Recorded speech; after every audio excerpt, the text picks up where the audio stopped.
What's up, guys? This is Aaron, and it is time for the College Football National Championship Best Bets. So we are 119 and 96 on the year. So we bet, 215 plays. 55% so far. Hopefully we get one or two winners here for you. Hopefully get over the 10-unit threshold, which is pretty good for the end of a season. Work on it over the off season for next year. So let's get started. So we got Ohio State, Notre Dame. Last time I looked earlier today, Ohio State was pretty much -8 across the board. Still a 46-ish total. So they've got this like 28-17, something like that. I think that's pretty accurate, really. I don't have a strong lean for the total. I think it's fairly likely that it does go under just because of the type of game that Notre Dame's going to want to play here. They're for sure not going to want to run with Ohio State. They're definitely going to, play that like Georgia Tech, Vandy style of ball control, waste as much clock as possible. If we don't have to throw it, we won't throw it at all. Maybe just a hitch here, hitch there. Maybe take a deep shot once in a while if we can, scheme somebody open. But for the most part, I really think that they're going to try to muck this game up as much as possible and hope for, as they have all year, the opponent to have, penalties that end drives, turnovers. They play such sound football, offensively and defensively, especially defensively, that, they definitely wait for the other team to make mistakes and then capitalize, sort of squeeze you slowly across the game for 4 quarters. And then, all of a sudden, even as a dog, they can look up, the score's pretty close, tied, whatever. And now you got a chance. Now you believe, and so it doesn't take a whole lot at the end of the game for the favorite, with Ohio State, the way that their season's going, the way it's going for Ryan Day, they really do feel the pressure to win a national title here. As the favorite, that kind of gives you that, sort of tightness if you get late into the game, and the game's close. All of a sudden the dog is live, the dog is feeling it. And Notre Dame, sort of playing with house money here.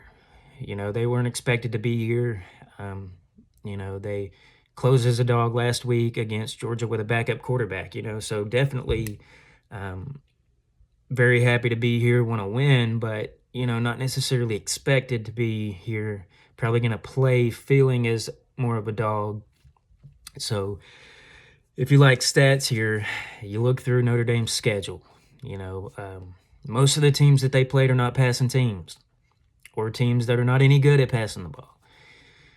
From A&M, 2 service academies, Virginia, you go down the list, even Indiana, they beat up on bad teams, but, they don't really have the Jimmies and Joes, that RPO style against really good fronts. It just doesn't work. So, obviously Notre Dame controlled that game. We expected that. They come out against Georgia, and look at what happened. People like to say that this was, a dominating performance by Notre Dame, but, if you really look at it the way that I handicap a game, I take out, like a sort of like anomaly plays, like a kick return for a touchdown. You didn't get that based on your offense. And those are statistically very unlikely plays. The fumble by Gunnar Stockton inside his own 20, Notre Dame gets a 13-yard touchdown drive. In any other game at any other time, a 13-yard drive is a punt, minimum, right? No touchdown, no field goals. So drives like that, I like to look at the play-by-play and take that out. If you missed a field goal that your kicker normally makes in his range, he misses that, I usually add that in. And so I sort of get like an alternate score, based on what statistically would happen most times. So for that game, if you take out 2 play sequence, the fumble right before the half that an experienced quarterback does not make, that most teams wouldn't even go for because they wouldn't be trying to throw in that situation. They would just kneel on the ball, go to halftime. Georgia opted not to do that, and it bit them. And so on 13 yards of offense, Notre Dame gets 14 points. You take that away, Georgia wins 10-9. So that's one way of looking at it. I handicap that way, all season. I'm successful doing that. I win more than not doing that, so I stick with that. All right, that's just the way that I look at it. All right, so that didn't happen. Notre Dame won. They deserved to win. They played really well, so congrats to them for that. But in this game, are you expecting a probability that they're going to do that type of thing against Ohio State? It's unlikely for Ohio State to make mistakes like that. Ohio State likes to make mistakes such as, false starts and holdings and things that kill their drives, like last week, and the tight ends dropping the ball, for first downs, things like that. Look at what Penn State did, a very close game, statistically even game, and yet Penn State didn't have a single wide receiver catch a pass the entire game, and the game was tied with Penn State ball with like a minute left, right? So a team that absolutely cannot hurt you in the passing game whatsoever, and you're tied late, and you rely on, again, what Notre Dame does best. They wait for you to make a mistake, and then they're elite at capitalizing off of that, all right? So minus 102 yards against Northern Illinois. Okay, that's an aberration. Things happen. Lose to an inferior team, that stuff does happen. All right? But then they come back against Louisville. They won against Louisville because Louisville's got like 3 turnovers, right? But Louisville had over 250 passing yards. That's a good passing team. Minus 115 yards in the game, right? So if you're not beating yourself with the turnovers and whatnot, the statistical profile, Louisville should win a game like that. That's the kind of game that a team with the type of talent and execution that Ohio State is showing right now would win a game like that. Against USC, they were minus 121 yards. They gave up over 350 passing yards to USC. They gave up 557 yards to USC, all right? So you finally played, a capable offense, a pretty good passing offense with, somebody that we expect as an offensive guy with Lincoln Riley, to put up, yards and points, great game plan and whatnot.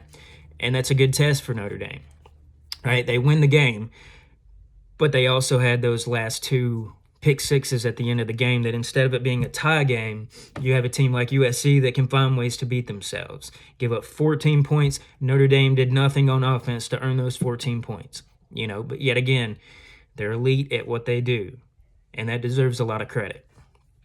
On Ohio State's end, the receivers are just elite, right? And you saw last week, the only way that they were able to keep Jeremiah Smith to 1 catch, 3 yards is they were double teaming him. They were triple teaming him. Shade of safety over the top. Well, see, Notre Dame has not shown yet that that's the style that they want to play on defense, right? And I'm not so sure that they can just change the game plan and we're just going to play a lot of zone. We're going to double team this guy. We're going to shade a safety over the top. That's really not what they would like to do. And I'm not so sure that, in a week or 2 time frame, you can really just change your defense to some other style of ball because it was successful for the last team, So I still think that Notre Dame's going to do exactly what they like to do. They're very good at it. They play a lot of man defense, that cover 1, keep 1 safety back. They believe that they can cover receivers one-on-one, and they're very good at it. It's just really hard whenever you have a quarterback who can also run, so that's +1. You don't necessarily have, unless you have a spy, you don't really have a guy, that's like 1 extra offensive guy for the offense that you have to worry about. 2 good running backs. They can catch, they run. Both of them run with reasonable power. They got reasonable speed. You already saw TreVeyon Henderson take one to the house when the defense wasn't paying attention, right? On the screen pass right before halftime. So at any time, these guys can be home run threats. That's just a lot of weapons on offense for a team that's just not used to playing guys that have that level of talent, So again, Notre Dame, if early in the game, you get like halfway through the first half, maybe 5 minutes to go in the second quarter, and it's a close game, and Notre Dame's just hanging in there, even if they have a lead, that's when you got to start to worry betting Ohio State, because now they're going to get tight. You've obviously seen that slow, grinded out, make you beat yourself kind of game is working. But I'm on the other side of this, okay? I think that with Notre Dame's inability to really get the passing game, on an upper tier level, the receivers are pretty good. They're not great.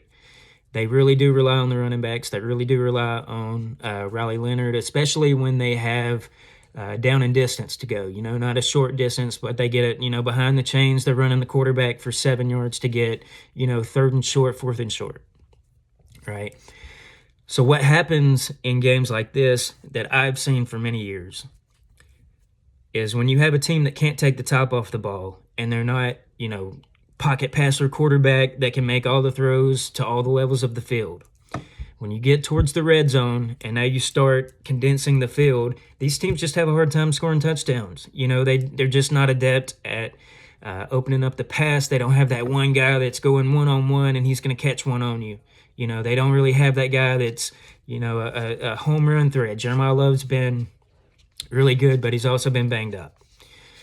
So once they get, in field goal range, they're probably going to start going for it, feeling like that's how they can condense the game even more. Field goals aren't going to win you this game. All right, so once they start to get into the red zone, that's when you're going to start to see like a bend but don't break style from Ohio State. And if Notre Dame's not getting 7s every time, they're going to be in trouble. So the way that I see this game playing out, I don't see a mega blowout, 40-10 or something like that. I do think that Notre Dame can take enough time off the clock to make this interesting, but I do think Ohio State wins. I think they cover the 8. I got 9.5 on open, and I'm fine with that. I also like taking a stab at the halftime full-time. Last I looked, it was minus 152. That's a little steep, although I do think that has a good shot to hit.